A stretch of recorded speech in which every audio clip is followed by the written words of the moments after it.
घरात महिन्यापासून लग्न आहे त्या लग्नाची खरी सुरुवात मेहंदीच्या दिवसापासून होते बरं का। घरात सर्व पाहुणे मंडळी, जवळचे आसपासचे, नवरदेवाच्या बहिणी या सर्व येऊन पोचल्या होत्या। घर असं भरलं गेलं होतं। दिवसभर मेहंदीचा कार्यक्रम चालू होता। आमच्या मेहंदीची तर मेहंदी आर्टिस्टची वय चांगली होती। नवरदेवाला मेहंदी काढणं चालू होतं।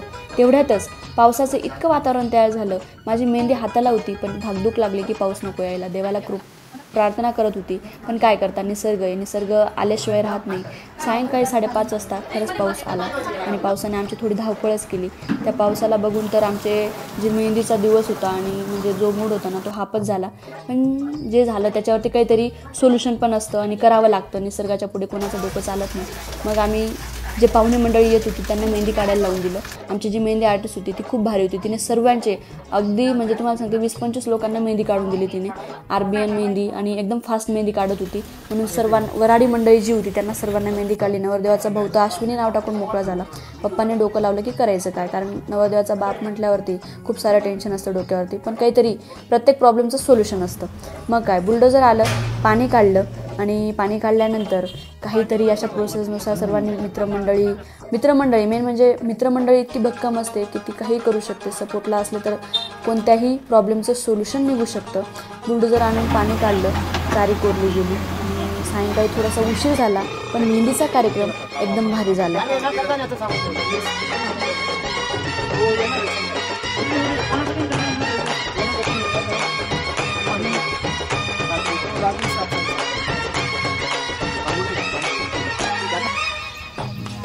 आलेला पाऊस थांबवला तुम्ही, बेकार पाऊस होता इकडे माहिती आहे।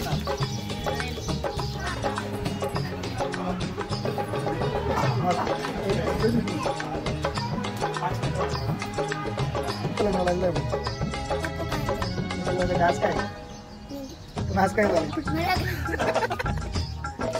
झालं?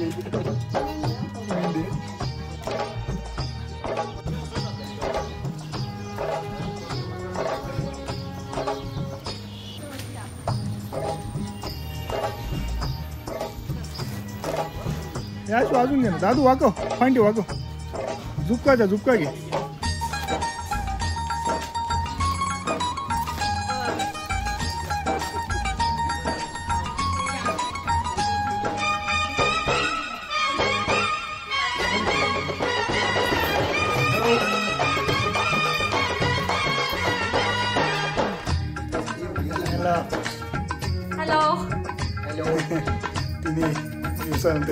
तयारी करून मी एकीकडे डेकोरेशनची तयारी करू लागली आणि एकीकडे जेवणाची अरेंजमेंट झाली।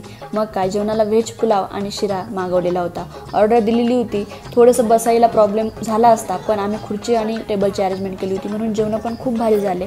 आणि आपल्या ह्या घरच्या साध्या सुप्या सर्व पाहुणे मंडळी, नातेवाईक आणि कॉलनी मंडळी ही आमची मस्त जेवण वगैरे करू लागली। जेवणानंतर आपला मेहंदीचा कार्यक्रम होणार होता।